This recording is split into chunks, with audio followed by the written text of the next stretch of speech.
ధరణి మురిసింది, దూత వచ్చింది, సువార్తను మాకు తెలిపింది. రాజులకు రాజు పుట్టాడని, యూదుల రాజు ఉదయించాడని. రాజులకు రాజు పుట్టాడని, రాజు ఉదయించాడని. తార వెలిసింది అనింగిలో, ధరణి మురిసింది, దూత వచ్చింది, సువార్తను మాకు తెలిపి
రాజా నీ సన్నిధిలోనే ఉంటానయ్యా, మనసారా ఆరాధిస్తూ బ్రతికేస్తానయ్యా.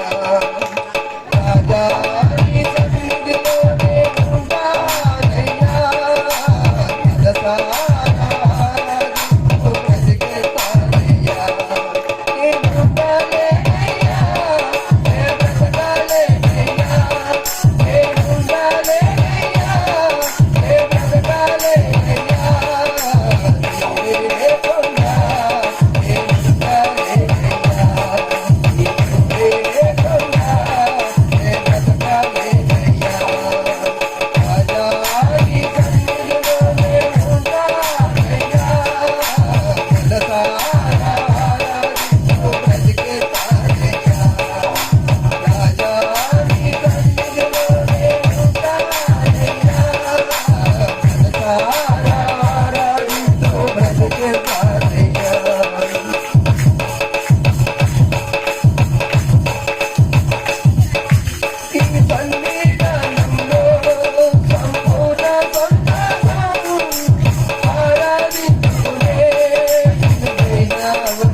నాకు కాలిన యేసయ్యా, నీవంటే నాకు ఇష్టము యేసయ్యా. కోరి కోరి వచ్చా యేసయ్యా, నా కోరికలన్నీ తీర్చవేసయ్యా. కోరి కోరి వచ్చా యేసయ్యా, నా కోరికలన్నీ నీవుంటే నాకు కాలిన యేసయ్యా, నీవంటే నాకు ఇష్టం యేసయ్యా. నీవుంటే నాకు కాలిన యేసయ్యా, నీవంటే నాకు ఇష్టం యేసయ్యా. ఎన్నటికీ నన్ను విడువను యేసయ్యా, తన సంకనెత్తు మోసవేసయ్యా. ఎన్నటికీ నన్ను విడువను యేసయ్యా, నన్ను సంకనెత్తు మోసవేసయ్యా. లాలించావయ్యా, నన్ను పడిపోకుండా నిలబెట్టావయ్యా. లాలించావయ్యా, నన్ను పడిపోకుండా నిలబెట్టావయ్యా. నీవుంటే నాకు కాలిన యేసయ్యా, నీవంటే నాకు ఇష్టము యేసయ్యా. నీవుంటే నాకు కాలిన యేసయ్యా, నీవంటే నాకు ఇష్టము యేసయ్యా. నా కోసమే వచ్చావేసయ్యా, నిన్న మేలులు చేసావేసయ్యా. నా కోసమే వచ్చావేసయ్యా, నిన్న మేలులు చేసావేసయ్యా. నీ అరచేతుల్లో ఉంచావేసయ్యా,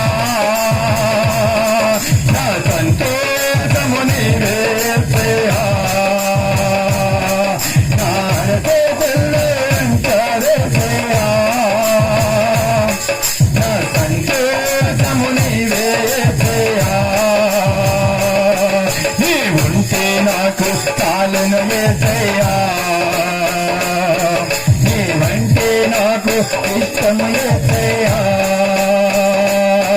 నీవంటే నాకు చాలును యేసయ్యా నీవంటే నాకు ఇష్టము యేసయ్యా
చెప్పండి.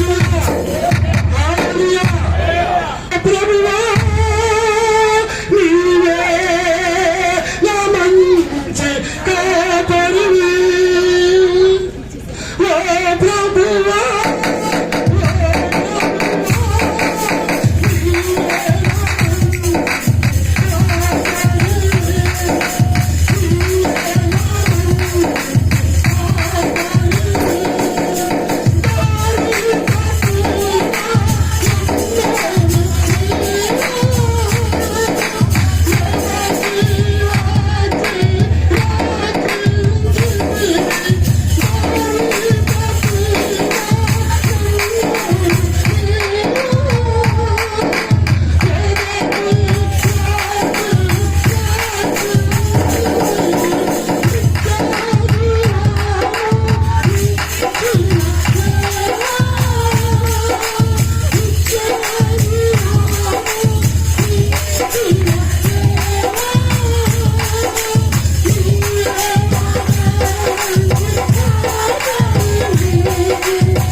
ప్రకాశించినందున వారు మిక్కిలి భయపడిరి. అయితే ఆ దూత భయపడకుడి, ఇదిగో ప్రజలందరికీ కలుగబోవు మహా సంతోషకరమైన సువర్తమానము నేను మీకు తెలియజేయుచున్నాను. దావీదు పట్టణమందు నేడు రక్షకుడు మీ కొరకు పుట్టి ఉన్నాడు. ఈయన ప్రభు అయిన క్రీస్తు. దానికి ఇదే మీ కానవాలు. ఒక శిశువు పొత్తిగుడలతో చుట్టబడి ఒక తొట్టెలో పండుకునేండుట మీరు చూచెదరని వారితో చెప్పెను. వెంటనే పరలోక సైన్య సమూహము ఆ దూతతో కూడా నుండి సర్వోన్నతమైన స్థలములలో దేవునికి మహిమయు ఆయనకి ఇష్టలైన మనుషులకు భూమి మీద సమాధానమును కలుగునుగాక దేవునికి స్తోత్రము చేయుచుండెను. దేవుడు తన పరిశుద్ధ వాక్యం చేయించుగాక. Happy Christmas. అందింప చేయమని వేడుకుంటున్నాం దేవా. నాయన ఈ కొడుకుని బట్టి ప్రభా తండ్రి అనేక మందికి నాయన తండ్రి నాయన ప్రభా తండ్రి ఆశీర్వాదకరంగా మాటకు సహాయం ఇచ్చేయండి నాయన. నాయన ఈ యొక్క మాట నాయన ప్రభా తండ్రి ఏ ఒక్కనైనా నాయన ప్రభా తండ్రి రక్షించేదే ఉండేలాగా సహాయం ఇచ్చేయమని వేడుకుంటున్నాం దేవా. అంతటా అందరూ నాయన మారు మనసు పొందాలని ప్రభా నాయన నీ వాక్యం సెలవిస్తా ఉంది ప్రభా. నీకు వందనాలు స్తోత్రములు తండ్రి. ఈ యొక్క ఆత్మ నశించిపోటు నాయన మీకు ఇష్టం లేదు మా ప్రభానికి స్తోత్రములు తండ్రి. నాయన నశించిన దానిని వెతికి రక్షించడానికే ప్రభా నాయన మీరు ఈ లోకానికి వచ్చి ఉన్నారు మా ప్రభానికి స్తోత్రములు తండ్రి. నాయన ఆ యొక్క విషయాన్ని ప్రభా ప్రతి వారు నాయన గ్రహించుటకు నాయన ప్రతి వారి హృదయాన్ని మీరు తెరవమని వేడుకుంటున్నాను ప్రభా. అన్ని విషయాలు మీరు తోడుగా సహాయం చేయమని నాయన చిన్న ప్రార్థన పాదం చేసుకుని ప్రతిఫలం దయచేయమని నజరేయుడైన యేసుక్రీస్తు నామముపేట ప్రార్థించి వేడుకుంటున్నాను ఘనమైన మా తండ్రి. కూర్చుందాం.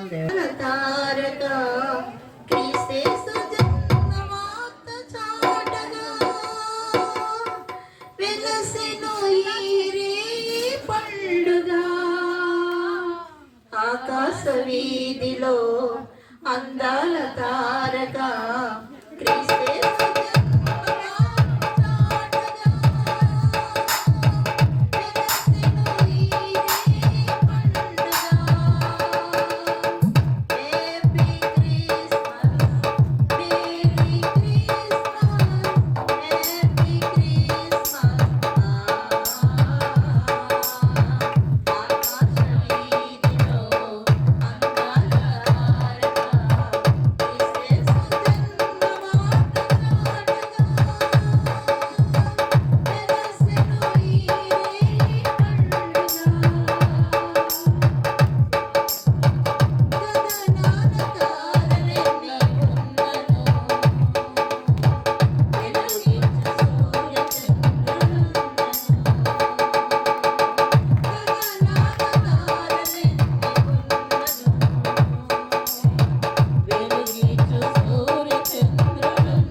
శాంతరావు గారు. Merry Christmas, happy happy Christmas. దేవుడు దీవించును గాక. దేవుని నామానికి వందనాలు. అమ్మగారికి, వచ్చిన బిడ్డలందరికీ, సంఘ బిడ్డలందరికీ నా హృదయపూర్వక వందనాలు. దేవుడు మన జీవితంలో ఎన్నో గొప్ప కార్యములు చేయడానికి ఆయన మనల్ని ఏర్పరచుకున్నాడు. దేవుడు ఏర్పరచుకున్న వారిని ఆయన విడిచిపెట్టేవాడు కాదు. అయితే దేవుడు మా జీవితంలో ఈ సంవత్సరం అంతా ఎన్నో మేళ్ళు, సంవత్సరమే కాదు జీవితం అంతా మేళ్ళే. ఎందుకంటే ఆయన సత్యం తెలుసుకున్నప్పుడు, ఆయన మనలోనికి సత్యమని మనలో మేము గుర్తించినప్పుడే మేము ధన్యులు.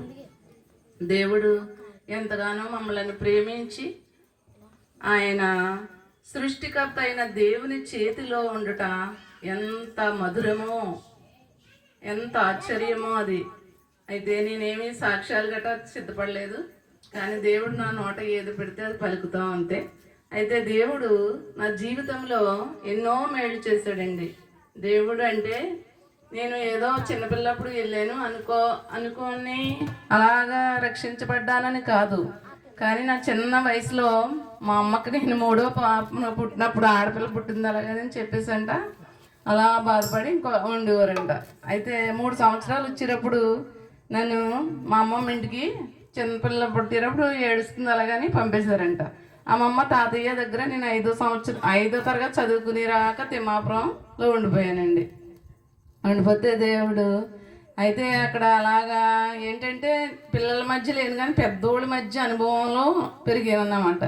అయితే మా తాతయ్య గారు చాలా భక్తి, ఎంతంటే ఇంకనబా భక్తి, చాలా విపరీతమైన భక్తి చేయించునేవారు. అయితే నాకు కూడా చాలా ఇష్టంగా నేను చేసేదాన్ని. అప్పుడు ఆ రోజులో ఇప్పుడు ఈ రోజుల్లో పాడిన పాటలు నేను ఆ చిన్న వయసులో పాడేదాన్ని. ఒక డోలక్ మాస్టర్ ఉండేవారు, ఇక్కడ మన చుట్టాల అమ్మాయిని చేశారు, వాళ్ళు చిన్న తాతయ్య గారు. ఆయన చెప్పేవారు, ఆయన చెప్తే పెద్దోళ్ళందరూ కూడా చుట్టూరు కూర్చొని చేసేవారు. నేనేమో కొంచెం వయసు తిన్నదాన్ని అయినప్పటికీ అలా భక్తి నేర్చుకోవాలన్న ఆశ, చాలా పాటలు పాడేదాన్ని. వాళ్ళతో సరిగా పాటలు పాడేదాన్ని, వాళ్ళతో సరిగా ఉండేదాన్ని. అయితే దేవుడు మా అమ్మమ్మ మా తాతయ్య చాలా కూడానే విపరీతమైన భక్తి. రోజు కూడా మా ఇంటి ఎదురుగుంటానే ఎంగనబాబుడి రోజు పువ్వులు కోస్తే అమ్మని నన్ను తీసుకెళ్ళి, ఎప్పుడు నేను సాక్ష్యం చెప్పలేదు, ఎందుకంటే ఇక్కడే నమ్ముకున్నాను అనుకున్న, ఏదో ఎలా వెళ్ళి బల్లగారికి వెళ్ళి పాస్టర్ గారు వచ్చని అనుకుంటున్నారు. కానీ దేవుడు నన్ను చిన్నప్పుడే ఏర్పరచుకున్నాడు. అయితే దేవుడు అక్కడ మాకు మా అమ్మమ్మ గారికి చెరుకు తోట ఉండేదండి. ఫస్ట్ కుంట బెల్లం ఆడేసి ఏం చేసేవారంటే ఒక కుందిలాగా చిన్న తాళ్ళు పెట్టి ఫస్ట్ కుంట కేజీ పోసేవారు. అవన్నీ పట్టుకెళ్ళి కట్మూరు పట్టుకెళ్ళి ఈరన్బాబుకి ఇవ్వాలి, అలాగని ఫస్ట్ గుంట ఇచ్చేవారు. ఇస్తే అవన్నీ కూడా నేను పట్టుకెళ్ళి ఇచ్చేదాన్ని. ఇచ్చేవాళ్ళు మా తాతయ్య గారు, మా అమ్మమ్మ గారు, మేము. అక్కడ అన్నీ కూడా అలాగా ఆలోచించేదాన్ని.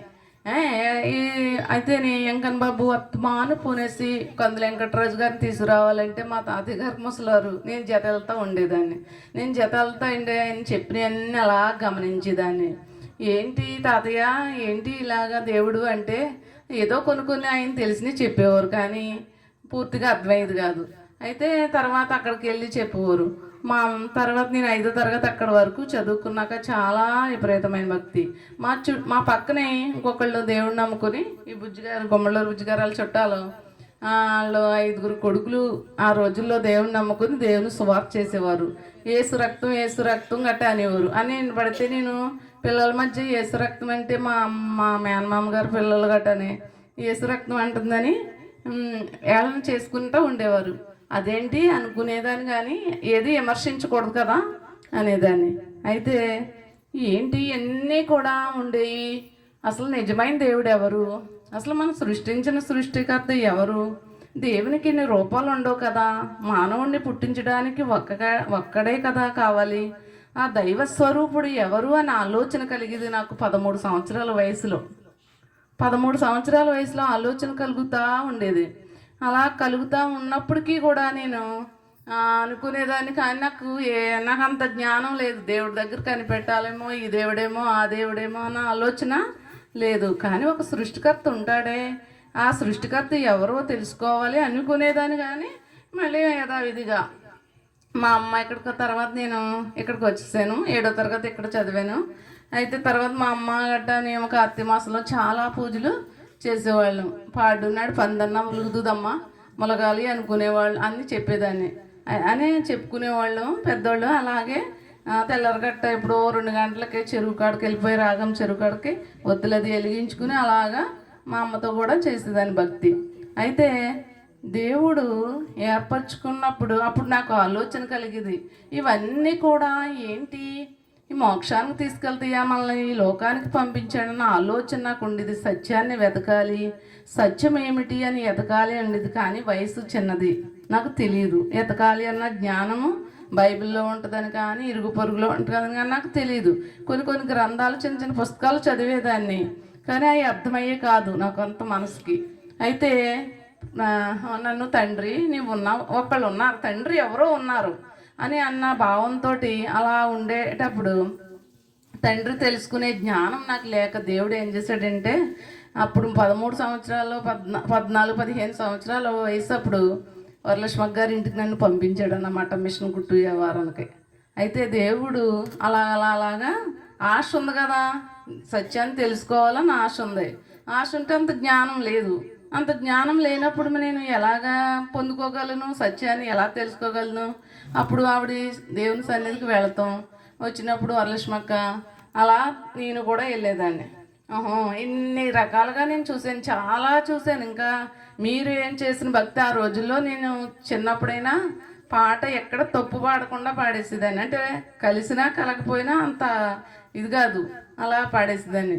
అయితే అందరూ కూర్చుని అలాగా అందరూ పెద్దోళ్ళు, కానీ కొంచెం వయసులు పెద్దవి, వివాహాలు కాలేదు వాళ్ళకి. పెద్ద వయసు అయినప్పటికీ కొంచెం లేటుగా అయ్యి నేనైతే చిన్నదాన్ని. అందుకే నాకు తిమ్మాపురం అంతా చిన్నప్పుడు మొత్తం అంతా తెలుసు అన్నమాట. ఎందుకంటే దేవుడు రోజు ఆ 2 అంతస్తులు ఎక్కి దిగి అవన్నీ చేసి నేను మా తాతయ్యకి చాలా చేసేదాన్ని. అమ్మ అనేవారు, కొన్ని చెప్పేవారు నిజం, కానీ ఏమీ చెప్పలేకపోయేవారు. అందులో సత్యం లేక అది అంతేనమ్మా పూర్వీకులకి భక్తి అంటే, అసలు తండ్రి ఉంటాడు కదా తాతయ్య అనేదాన్ని. అయితే ఉంటాడమ్మా తండ్రి, ఆయన ఒక్కడే అనేవాడు. అయితే నామాలు వేరు అని అనేవాడు. అయితే నామాలు వేరేంటి తాతయ్య, ఒక్కడే కదా తండ్రి, ఆ తండ్రిని చూడాలంటే మరి ఎలాగా మనం ఎలా తెలుసుకోవాలి అని గట్టిగా అడిగేదాన్ని. కానీ చెప్పేవాడు ఏదో తనకు తెలిసింది. కానీ ఇదిలో తగు తీరిస్తే అలా పెద్దలు కూర్చుని తగు తీర్చేవాడు, నీతిగా తీర్చేవాడు. తన ప్రవర్తన అంతా చూసేదాన్ని, నీతిగా తీర్చేవాడు. ఎంతమంది వచ్చినా ఆ రోజులో ఆయన పెద్ద అతను, సినిమాలో యమధర్మరాజు పేరు పెట్టేవారు ఆయనకి. అయితే చాలా నెమ్మదిగా నీతిగానే ఉండేవాడు. ఎవరిని ఘర్షణ కానీ ఎవరిని తోలనాడటం కానీ అస్సలు ఉండేది కాదు. అలాగ అందరూ వచ్చి తగ్గు తీర్చమంటే అది ఎంత విపరీతమైన ప్రేమతో తీర్చేవాడు. ఇంత ప్రేమ ఉంది అనుకునేదాన్ని, కానీ అందులో సత్యం తెల్లలేదు. అయితే దేవుడు నన్ను ఏం చేశాడంటే వరలక్ష్మక్క గారి ఇంటికి ఎప్పుడైతే పంపించాడో అక్కడి నుంచి ఊరు వచ్చేసాక నేను మళ్ళీ రమ్మంటే నేను వెళ్ళలేదు, అక్కడికి అసలు వెళ్ళలేదు. ఆ ఊరు రమ్మన్నా నేను వెళ్ళలేదు.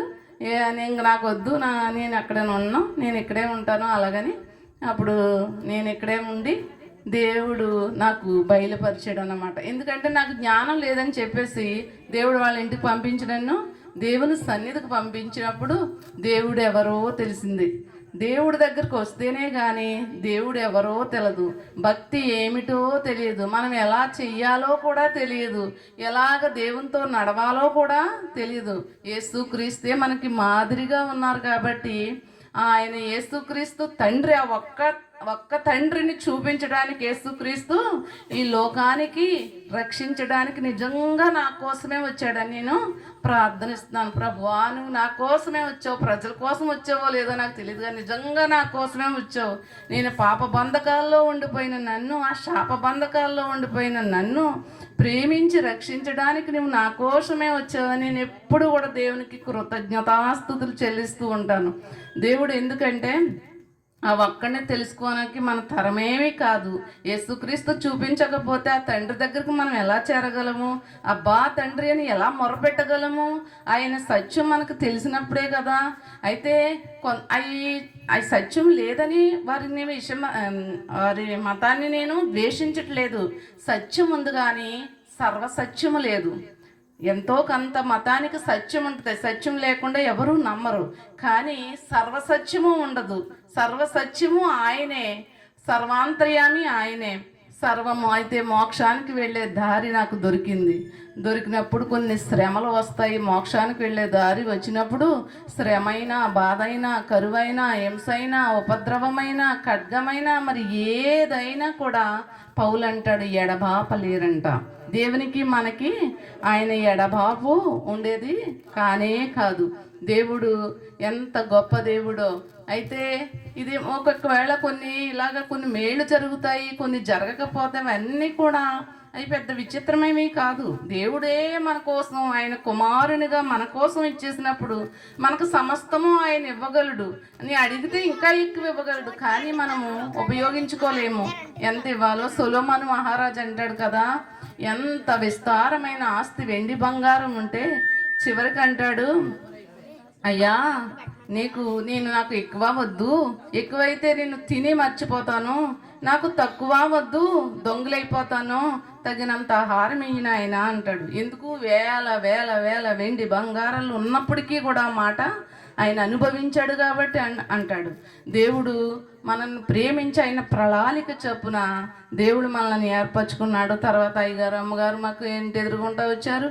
అలాగ తర్వాత కొంచెం వాళ్ళకి బలపడుతూ ఉండేవాళ్ళం. కానీ వివాహం వచ్చేటప్పుడు చాలా కఠినమైన సమస్య. పూర్తిగా సంపూర్ణంగా దేవుని నేను అంగీకరించిన బిడ్డను, కానీ అన్యులకి వివాహం చేయాలి. అప్పుడు రోజుల్లో ఎవరు క్రైస్తవులకి వివాహం చేసేది లేదు. అయినా మరీ అన్యుల కుటుంబంలో పడవేయడానికి దేవుడు ఇష్టపడినప్పుడు మనం అంగీకరించాం. ఒక్కొక్కసారి అంగీకరించవలసి వచ్చిన పరిస్థితి వచ్చింది. కాబట్టి ప్రభువా నేను పెళ్లి చేసేటప్పుడే యేసు రక్తం జయమని పూజ చేసేదాన్ని. ఎందుకంటే అప్పటికే నాకు సత్యం తెలిసిపోయింది. అప్పుడే సత్యం అసతోమా సత్యం సర్గమయ అంటే తమతోమా జ్యోతిర్మధ్య అంటే అసత్యము నుండి సత్యములోనికి మమ్మల్ని నడిపించిన ఆయన, చీకటిలో నుంచి మమ్మల్ని వెలుగులోకి నడిపించిన ఆయన అని ప్రార్థనది. అయితే దేవుడు ఆ సత్యం ముందే తెలిసిపోయింది కాబట్టి నేను అలాగే చేయడానికి ఇచ్చాను. తర్వాత దేవుడు ఇంకో బిడ్డల్ని ఇచ్చి తర్వాత ఇంకో భర్తని మార్చడానికి కూడా కృప చూపారు. అయితే దేవుడు ఇంకా ఆయన వాడుకోవాలి. ఇంకా మేము చీమ తలకాయంత కూడా ఏమీ నేర్చుకోలేదు, అంత నేర్చుకోవాల్సింది ఇప్పుడే. కానీ నా యవన దిశలో ఎక్కువ దేవుణ్ణి స్తుతించడం నేర్పించాడు దేవుడు. 2 గంటలు 4 గంటలు దేవునితో ఏకపరచడం నేర్పించాడు. ఒకసారి ఇలాగా మధ్యాహ్నమే ప్రార్థన చేయనప్పుడు దేవుని యొక్క ఆత్మలా తాకింది. అలాగని పాస్టర్ గారి దగ్గరికి వెళ్ళి అప్పుడు అడిగితే, అది నిజమేనమ్మా, దేవుని యొక్క మహిమ నువ్వు వెతుకుతున్నావు కాబట్టి అని దేవుడు కొన్ని మాటలు చెప్పినా మనం మానవ జన్మ అర్థం చేసుకోలేము. కొన్ని తెలియదు మనకి, అసలు దేవుని స్వరం ఏదో కూడా తెలియదు. ఒక్కొక్కసారి ఇంకా మనం పరిపూర్ణంగా అర్థం చేసుకోవాలంటే జీవితాంతం ఆయనతో నడవాలి, ఆయనతో సాగాలి. ఆయనతో ఎప్పుడు మన జీవపు మూట ఆయనతో ముడిపడి ఉన్నది, మన ప్రాణము ఆయనతో ముడిపడి ఉంది. కాబట్టి మనం ఎప్పుడు దేవుని స్తుతిస్తూ మరణము వరకు, ఆయన రాకడ వరకు. దేవుడు అన్నాడు కదా, నేను సదాకాలము మీతో కూడా ఉంటాను. మనుషుడు ఎప్పుడు లాస్ట్కి ఒంటరి వాడైపోతాడు, కానీ దేవుడు అన్నాడు సదాకాలము. ఈ లోకంలో ఉన్నప్పుడు మనకు సదాకాలము తోడుగా ఉంటాడు, పరలోకం వెళ్ళినప్పుడు కూడా సదాకాలం మనకి తోడుగా ఉంటాడు. దేవుడు ఎన్నో మేలు చేశాడండి. దేవుడు చేసిన మేలుకి ఏమిచ్చి రుణం తీర్చుకోవాలి. నీవు నా తోడు ఉన్నావయ్యా, నాకు భయమేలనా యేసయ్యా,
ఇంకా ఎన్నో చెప్పాలని ఆశ ఉంటుంది, కానీ నా పొరుగువారు నా ఇరుగువారు ఈ సత్యము తెలియకుండా నశించిపోవడము మనకి ఇష్టం లేదు. క్రైస్తవులైన మనకి ఎప్పుడు కూడా ఇష్టం లేదు. వాళ్ళ కోసం మనం కన్నీరు విడవలసిన బాధ్యత మన మీద ముందుగా పెట్టాడు. ఎందుకంటే ముందుగా మనల్ని ఏర్పరచుకున్నాడు.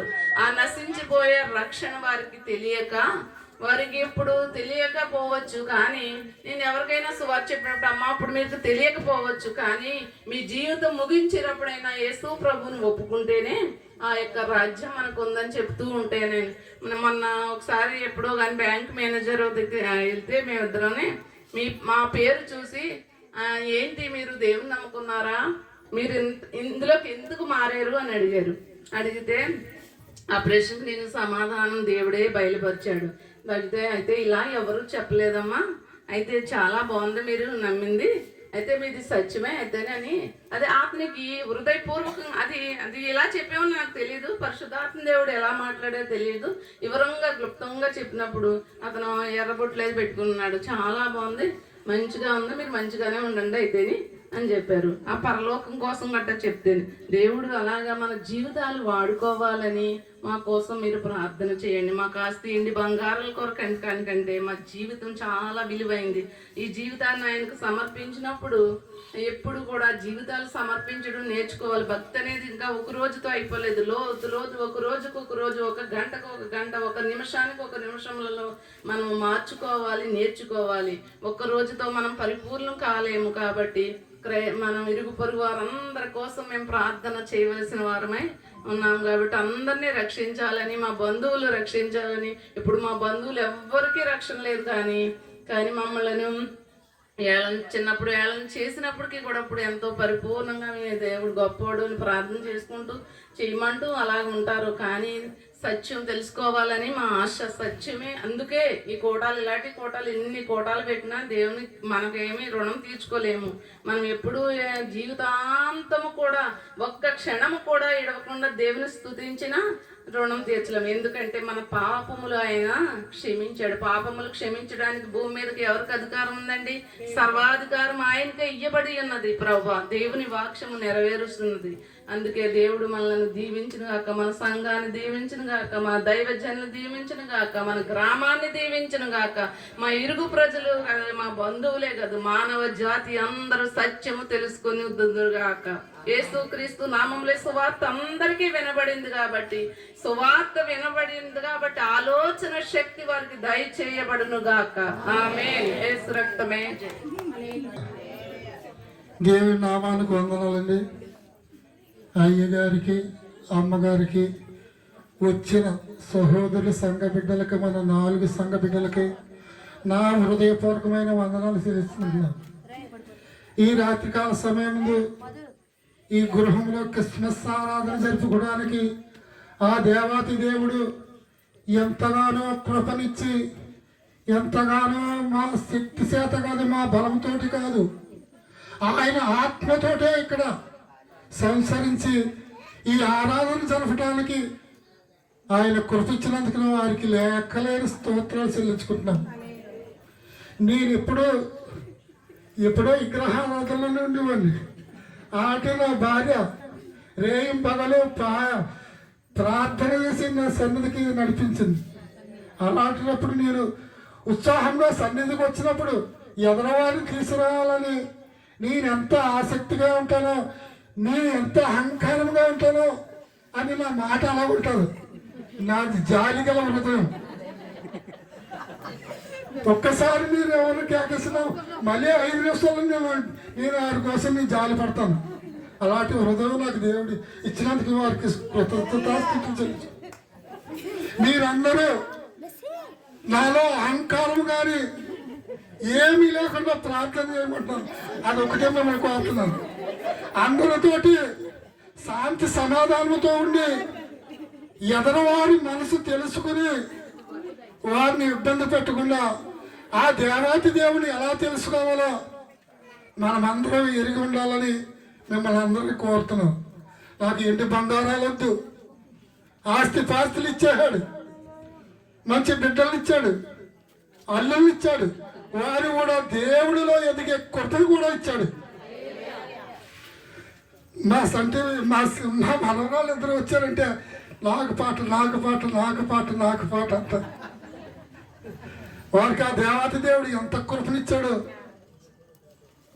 అలాంటి అందరి గృహంలో కూడా అలాంటి ఆసక్తి ఉండి పిల్లల ద్వారా అందరూ కూడా దేవుని సన్నిధికి వచ్చి మారు మనసు పొంది అనేక ఆత్మలు రక్షించడానికి,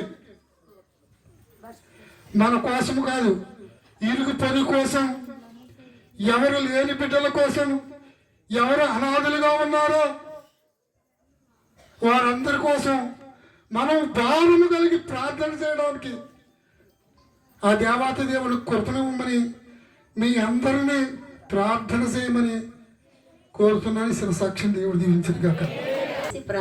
సాక్ష్యాలు చెప్తే ఎంత బాగుంటుందో. సంఘ బిడ్డలందరూ కూడా కోటాలు పెట్టుకున్నప్పుడు ఏం చేయాలి? మీ భర్తను మీరు రక్షించుకుంటే మీ ప్రక్కకు వచ్చి వారు నిలబడతారు. కానీ బేబీగా చిన్న సాక్ష్యం అనుకుని ఆయన నిలబడమన్నారు. కాళ్ళు అక్కేంతవరకు కూడా ఆవిడ చెప్పింది. ఆయన చెప్తుంటే ఆవిడ నిలబడలేదు. చూస్తారా, చిన్న సాక్ష్యమైన అందరికీ చక్కగా నవ్వు కలిగించింది, ఆత్మీయత కలిగించింది. మరి చక్కటి సాక్ష్యాలు మనం విన్నాము. నిజమైన మారు మనసు అంటే అంతే, ఎవరికి వాళ్ళు వారి జీవితాన్ని ఒప్పుకోవాలి. ప్రశాంతరావు గారుగా ఉండనప్పుడు నానందరావు గారు కోపిష్టి అనుకోవచ్చు, కానీ ప్రశాంతరావు గారు అని పేరు పెట్టాము. ఇప్పుడు ఏముంది ఆయనలో? ప్రశాంతం. హల్లెలూయా. కనుక ఆ పేరు దేవుడే ఇచ్చాడు.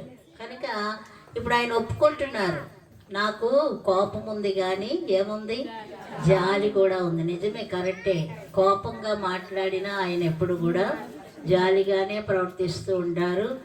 ఎప్పుడు ఫోన్ చేసినా స్పందిస్తారు. ఎంత పనిలో ఉన్నప్పటికీ కూడా ఆయనలో గర్వం అనేది ఏ కోశాన కనపడదు. హల్లెలూయా. దేవుడు నమ్మని క్రితం ఒకవేళ ఉండొచ్చు, కానీ నమ్మేక మాత్రం అటువంటి లక్షణాలు ఏమీ లేవు. అందుకనే దేవుడు వారిని బహుగా ఆశీర్వదించాడు. వారి సంతానాన్ని దేవుడు ఆశీర్వదించాడు. మరి దేవుని సన్నిధిలో కూడా బహుగా వాడబడడానికి దేవుడు అవకాశము ఇచ్చారు.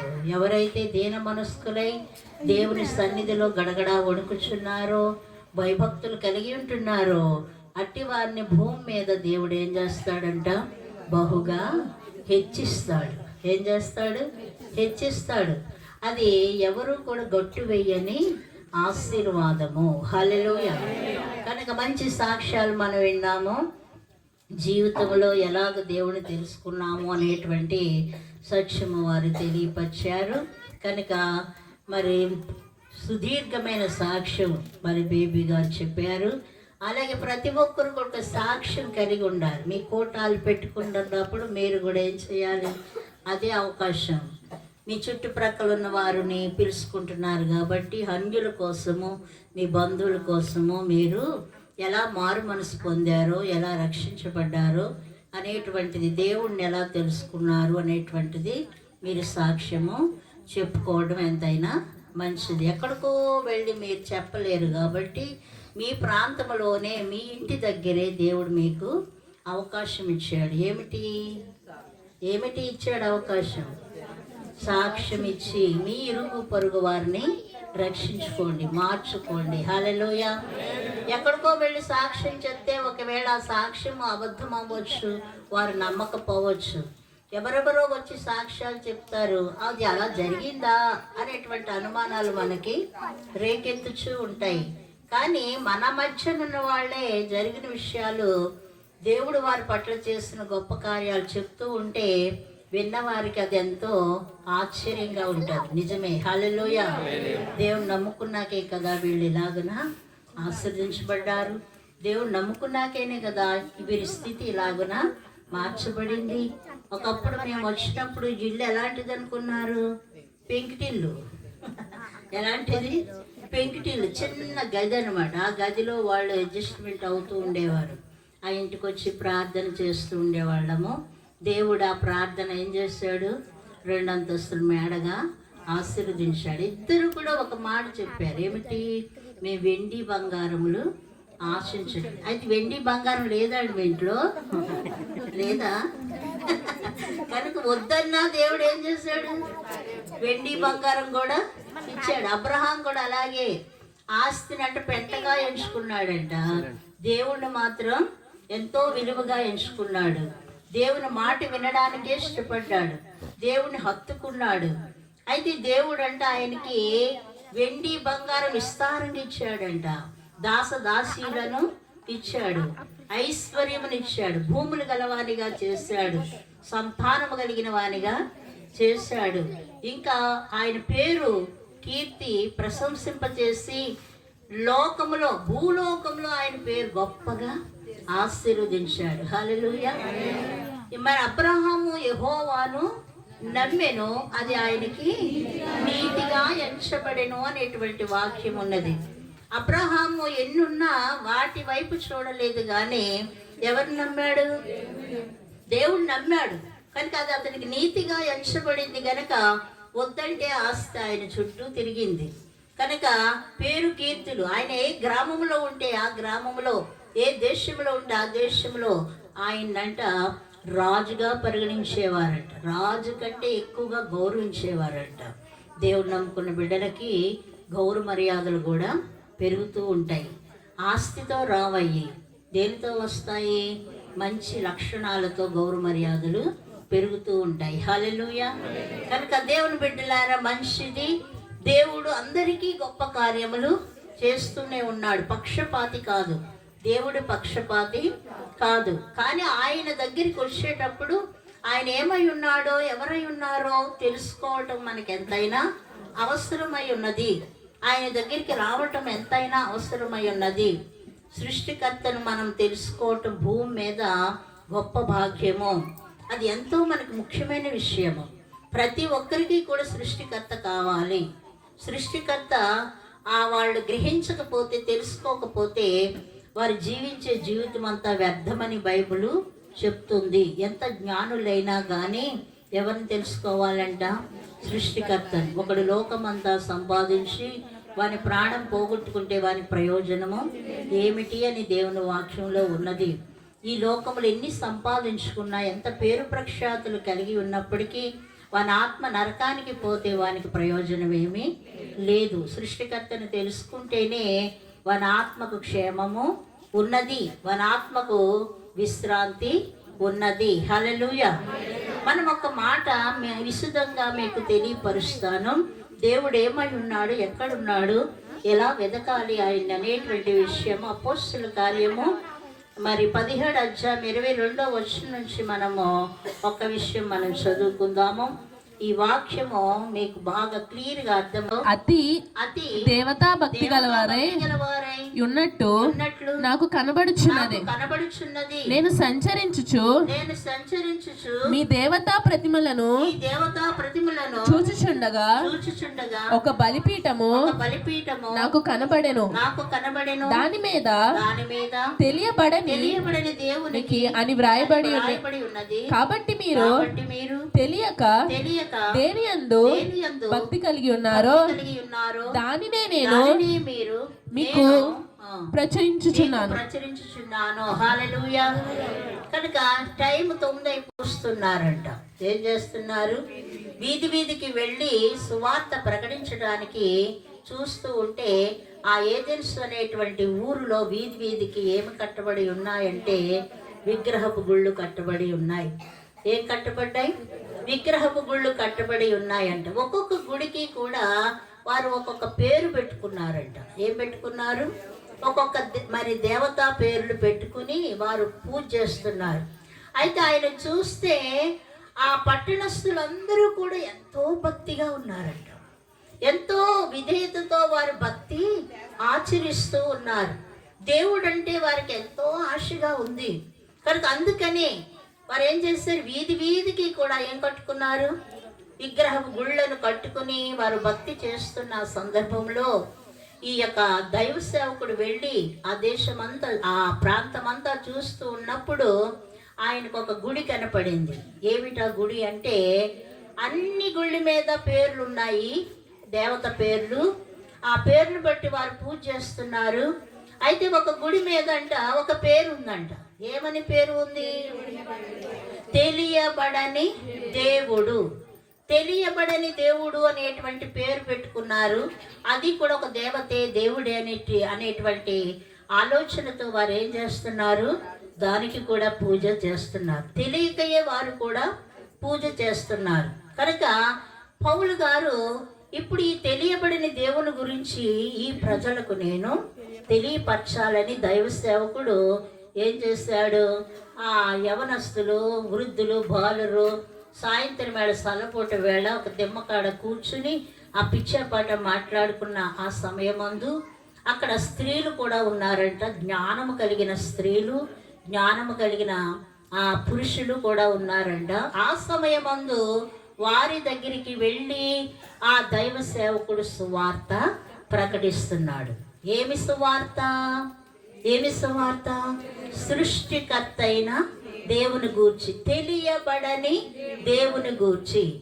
నిజముగా సృష్టికర్త అయిన దేవుడు తెలియబడకయే ఉన్నాడు, ఎవరికి అర్థం కాడు.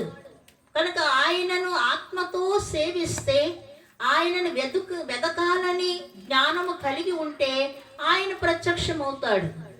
ఆయనను గూర్చి మనం అవగాహన కలిగి ఉంటేనే ఆయన ప్రత్యక్షమవుతాడు. బైబిల్ చెప్తుంది సృష్టికర్త మర్మమై ఉన్నాడు, ఆయన చాలా లోతుగా ఉన్నాడు. ఆ సత్యము చాలా దూరముగా ఉన్నది. తెలుసుకోవాలంటే సామాన్యంగా మనము తెలుసుకోలేము. ఎలా తెలుసుకోగలము? ఎలా తెలుసుకోగలము? ఆయన దగ్గరికి వెళ్ళి దేవుని యొక్క ఆశ మనలో ఉన్నప్పుడు, దేవుడు కావాలి, చూడాలి, ఆయన సేవించాలి, నిజమైన దేవుడు ఎవరు అనేటువంటి ఆశతో మనం ఉన్నప్పుడు ఆయన మనకి ప్రత్యక్షమవుతాడు. హల్లెలూయా. కానీ నిజంగా ఏ తెలుసు? ఇక పట్టణస్థులకి ఏముంది? దేవుని యొక్క ఆశ వారిలో ఉంది. దేవుడు కలిగి ఉండాలని, దేవుడు తెలుసుకోవాలని ఆశ వారిలో ఉంది కనుకనే ఆ రోజున దైవ సేవకుడిని దేవుడు ఆ గ్రామానికి పంపించాడు. హల్లెలూయా. కనుక ఆ గ్రామానికి వెళ్ళి అక్కడ ఉన్న ప్రజలందరికీ కూడా, అక్కడ ఖాళీగా కూర్చున్న ప్రజలందరికీ కూడా, జ్ఞానము కలిగిన ప్రజలకు చెప్తూ ఉన్నాడు. ఏమని చెబుతున్నాడు? ఏ జనుసు వారులారా, పెద్దలారా, చిన్నలారా, నా సహోదరులారా, నా తండ్రులారా అని సంబోధిస్తూ ఆయన ఏమంటున్నాడు అంటే, ఈ తెలియబడని దేవుని గూర్చి నేను చెప్పాలని ఆశపడుతున్నాను. ఎందుకంటే మీ ప్రాంతమునకు వచ్చి చూసినప్పుడు మీరు చాలా భక్తిగా ఉన్నారు, భక్తి గలవారుగా ఉన్నారు. కనుక ఇంత భక్తిగా ఉన్న వారికి మీకు తెలియబడని దేవుని గూర్చి నేను తెలియపరచాలని, నిజమైన మార్గంలో మిమ్మలను నడిపించాలని, సత్యము తెలుసుకుంటే మీకు క్షేమము, మీ ఆత్మలు రక్షింపబడతాయి, ఆ దేవుని దగ్గరకు మీ ఆత్మలు చేర్చబడతాయని వాళ్లకు విస్తృతంగా వాక్యము చెప్పడం జరిగింది. హల్లెలూయా. కానీ వాళ్ళందరూ కూడా ఆసక్తిగా ఆలకించారు. ఇప్పుడు మీరు ఎలా ఆలకిస్తున్నారో అలాగన వారు కూడా ఏం చేశారు? ఆసక్తిగా దేవుని గూర్చిన మాటలు వినాలంటే వారికి ఎంతో కుతూహలంగా ఉన్నది. ఇప్పుడు మీరు కూడా దూర ప్రాంతముల నుండి ఎంత ఆశతో వచ్చారు? దేని గురించి వచ్చారు? ఏమైనా ఆహారం పెడతారని వచ్చారా? కాదు. ఎందుకు వచ్చారు? దేవుని మాటలు ఇంకా విని ఆయన సత్యమును ఇంకా తెలుసుకోవాలి, లోతుకి వెళ్ళాలనేటువంటి ఆశతో మీరు వచ్చారు. హల్లెలూయా, హల్లెలూయా. కనుక మీరు భక్తి కలిగి ఉన్నారు, చాలా ఆసక్తితో ఉన్నారు గనక ఆ తెలియబడని దేవుని గూర్చి మీకు నేను తెలియపరుస్తున్నాను. ఏమిటి అంటే జగత్తు. ఇక్కడ చూద్దాం 4వ వచనం నుండి, జగత్తును అందరి సమస్తమును నిర్మించిన దేవుడు తానే ఆకాశమునకును భూమికిని ప్రభువైనందున హస్తకృతములైన ఆలయములలో నివసింపడు. హల్లెలూయా. వారికి అర్థమయ్యేటట్లు చెప్తున్నాడు. ఏమని? జగదుత్పత్తి సృష్టించిన సృష్టికర్త, ఆకాశమును భూమిని కలుగు చేసిన దేవుడు, ఆయన హస్తకృతములైన దేవాలయములో ఉండేవాడు కాదు. హల్లెలూయా. ఇక దేవాలయాలు ఎందుకు మనకి? దేవాలయంలో దేవుడు ఉండడంట. ఎక్కడుంటాడు దేవుడు? దేవాలయం ఎందుకు? దేవుని వాక్యం సెలవిస్తుంది దేవాలయంలో 1 రాజులు 8:27 ఏమనుందంటే, దేవుని యొక్క నివాసము దేవాలయములు లేదు గాని అక్కడ సొలొమోను దేవాలయం కట్టించాడు. 7 సంవత్సరాలు దేవాలయము కట్టించి అక్కడ ప్రార్థన చేస్తున్నాడు. ప్రభువా, ఆకాశమునకును భూమికి నీవు సృష్టికర్తవు, ఆకాశ మహాకాశములు నీవు పట్ట జాలని దేవుడువు. 7 సంవత్సరాలు బంగారంతో కట్టించిన ఆ మహారాజు ఇలా ప్రార్థన చేస్తున్నాడు. కనుక నేను కట్టించిన దేవాలయము ఏ పాటిది? మనం అలాంటి దేవాలయాలు కట్టించలేదు. అయినప్పటికీ దేవుడు అక్కడ ఉన్నాడని మనం అనుకుంటాం. కానీ భక్తుడు అంటున్నాడు, ఏమంటున్నాడు?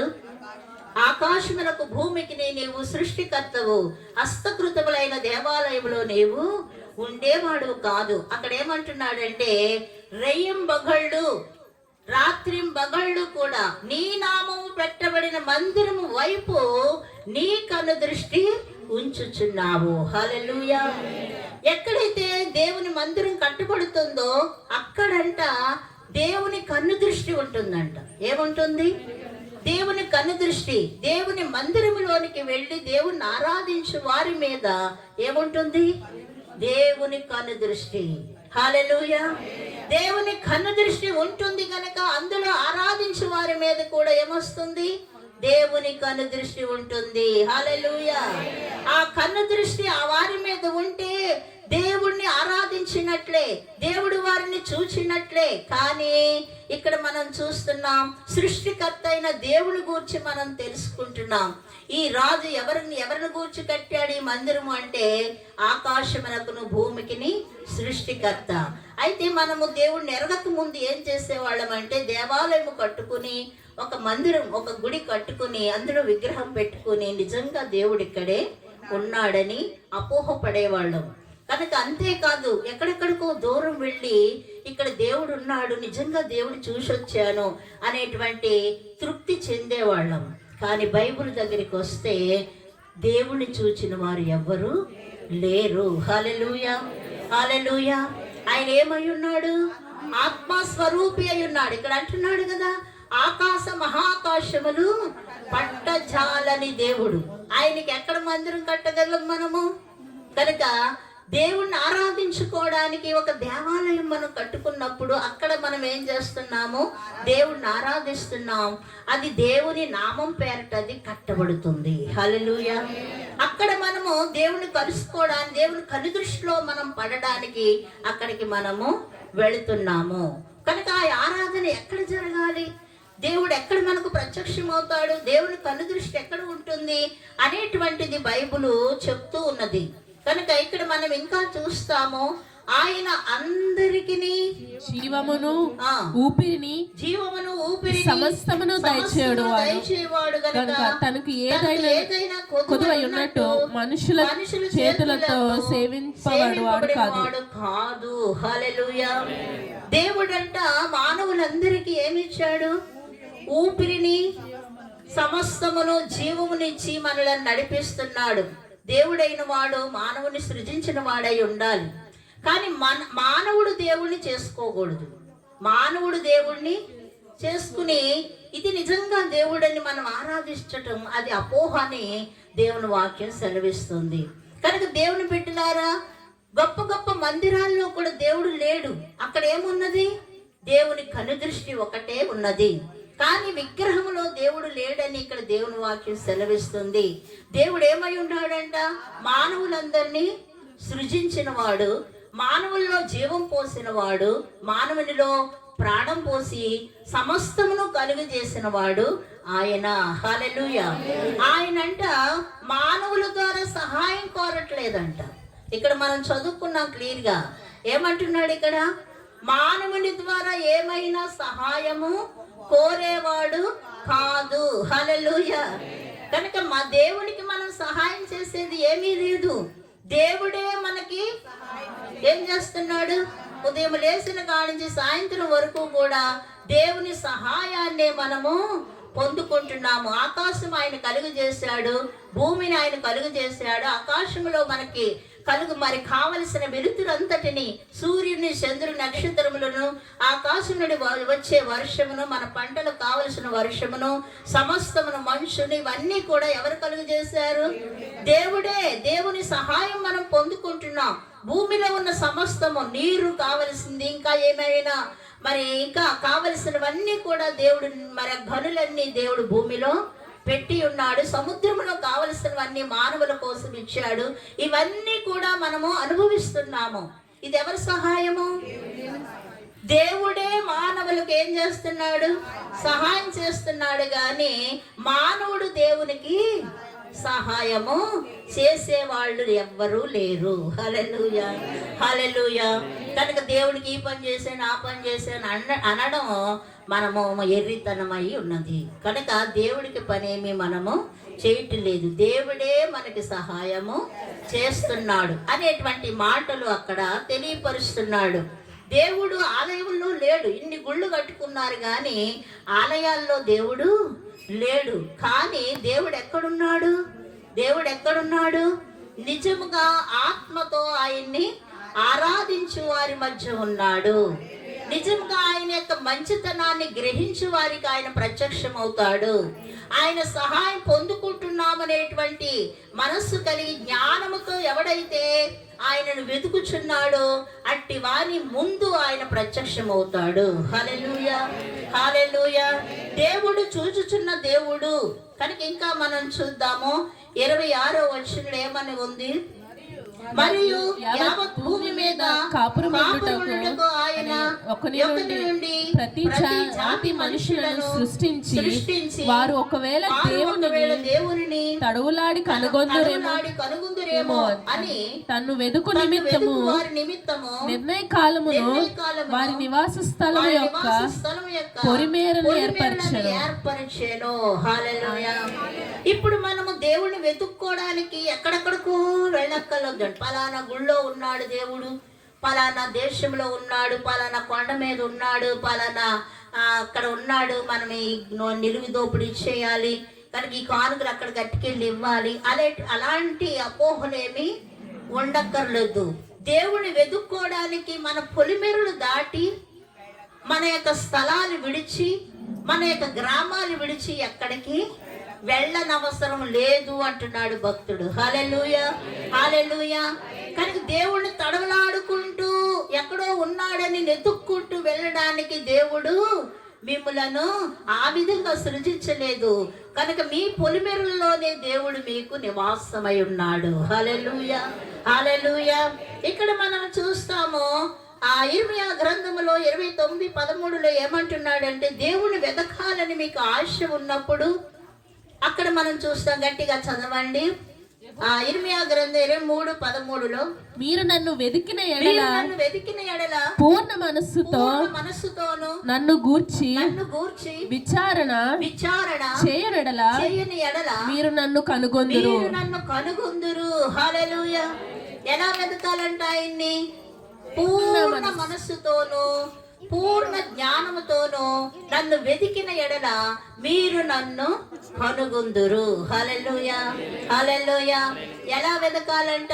పూర్ణ మనస్సుతో మనం ఆయన్ని వెతకాలి. దేవుడు ఏమై ఉన్నాడు? ఆత్మస్వరూపి అయి ఉన్నాడు. ఆత్మస్వరూపి.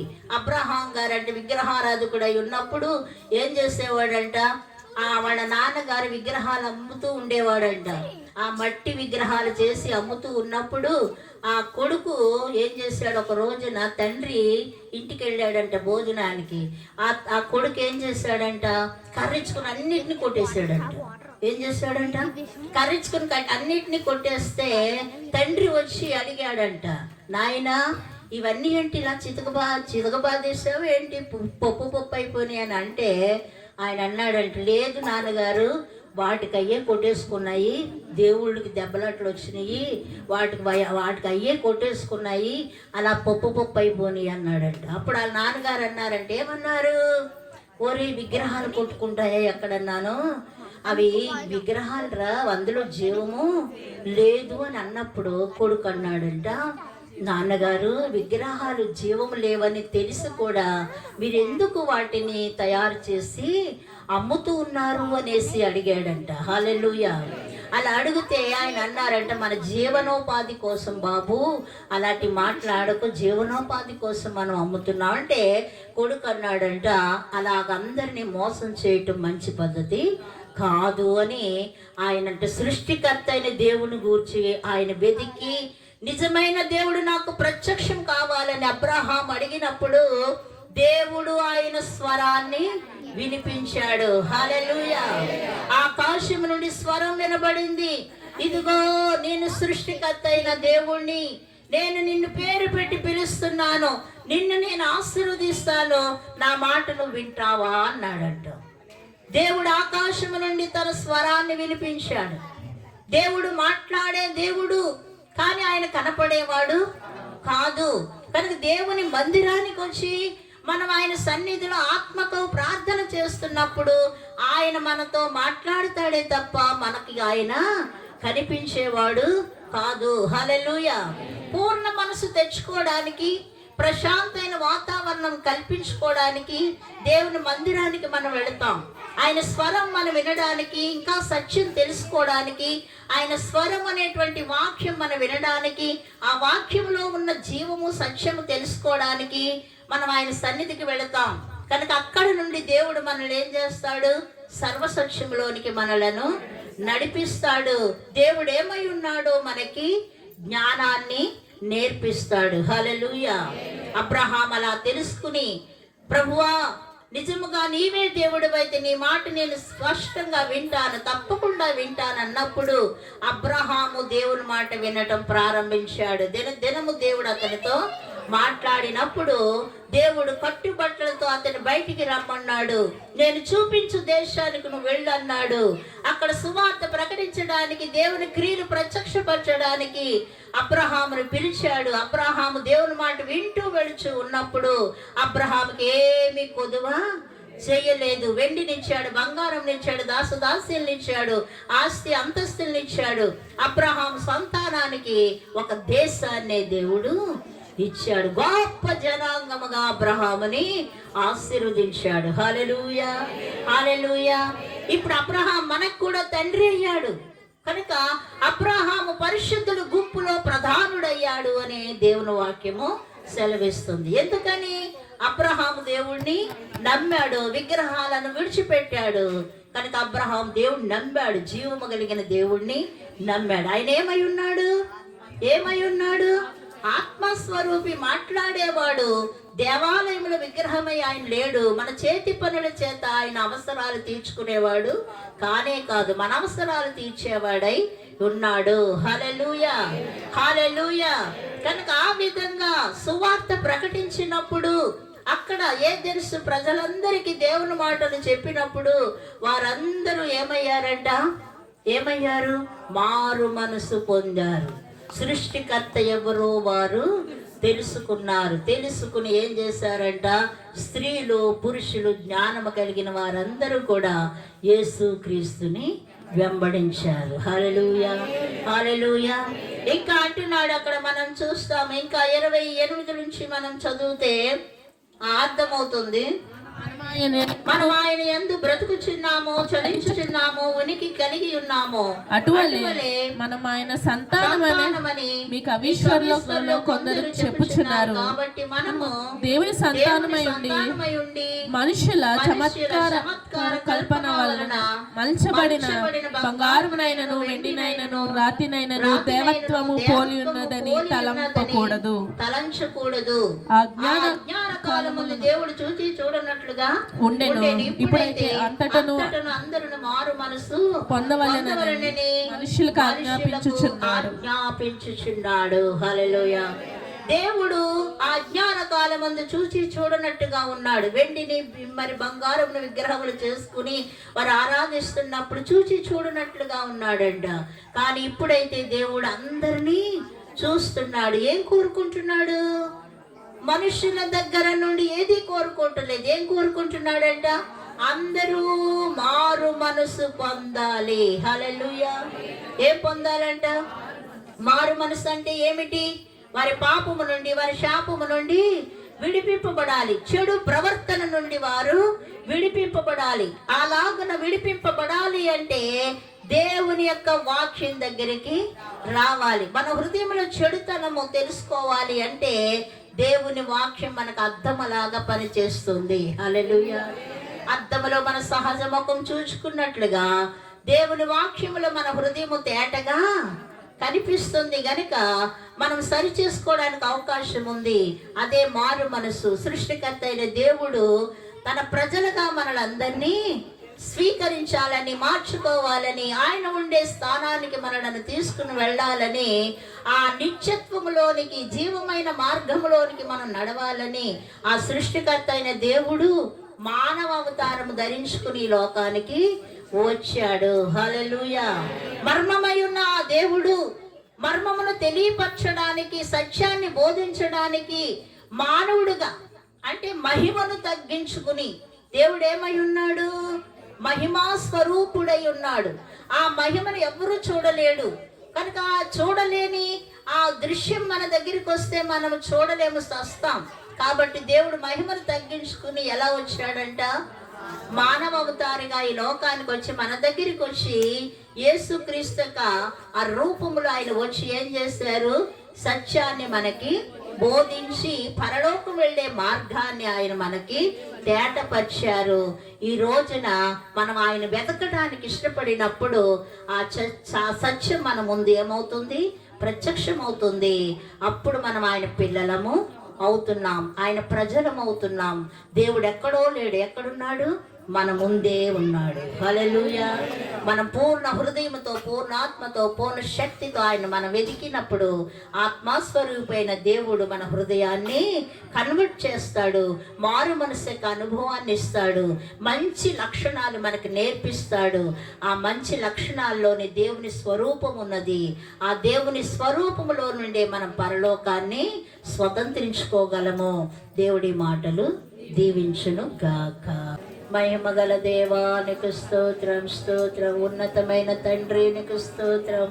నీ పాదములు పట్టుకుని బ్రతిమలాడుకొనిచున్న మహిమా స్వరూపుడమైన నీవు నాయన మా గ్రహించగలిగిన జ్ఞానము ప్రతి ఒక్కరికి దయచేయండి అయ్యా. ఈ రాత్రి సమయమందు ప్రభు నీవే నిజమైన దేవుడు అని తెలుసుకున్న ఈ కుటుంబము అనేకులకు సాక్షార్థంగా నిలబెట్టుకున్నందుకు వందనాలు అయ్యా. వారు ఇచ్చిన సాక్ష్యం ద్వారా అనేకుల్ని వైపుకు ఆకర్షించుకునే భాగ్యం దయచేయండి.